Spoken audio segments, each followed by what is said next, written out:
वळूयात पुढच्या बातमीकडे। मध्य रेल्वेचा एक धक्कादायक व्हिडिओ समोर आलेला आहे। कसारा सीएसएमटी लोकल ट्रेन मध्ये गळती लागल्याचं पाहायला मिळतंय आणि लोकल मध्ये गळती होणारा हा व्हिडिओ सध्या सोशल मीडियावर प्रचंड व्हायरल होतोय आणि याचीच आपण सध्याची दृश्य पाहतोय। एकंदरीतच मुंबईमध्ये सध्या मुसळधार पाऊस बरसतोय आणि याचा फटका कुठेतरी वाहतूक सेवेला सुद्धा बसलेला आहे। मध्य रेल्वेचा हा व्हिडिओ आता समोर आलाय। कसारा सीएसएमटी लोकल ट्रेन मध्ये गळती झाली आहे आणि याचाच व्हिडिओ सध्या सोशल मीडियावर प्रचंड व्हायरल होतोय।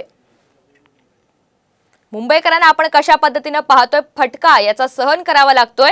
तर मध्य रेल्वेचा हा व्हिडिओ असून सध्या सोशल मीडियावर सुद्धा याची चर्चा आहे। कसारा सीएसएमटी लोकल ट्रेन मध्ये ही गळती झालेली आहे आणि त्यामुळे प्रशासनाचं याकडे नेमकं लक्ष आहे की नाही असा सवाल मुंबईकर करतायत।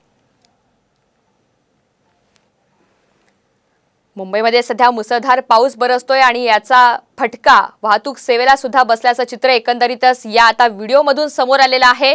लोकलमधील गळतीचा हा व्हिडिओ आता सोशल मीडियातून समोर आलाय आणि मध्य रेल्वेचा धक्कादायक व्हिडिओ आपण पाहतोय। कसारा सीएसएमटी लोकल ट्रेनमध्ये ही गळती झाली आहे, याचा फटका मुंबईकरांना सहन करावा लागतोय।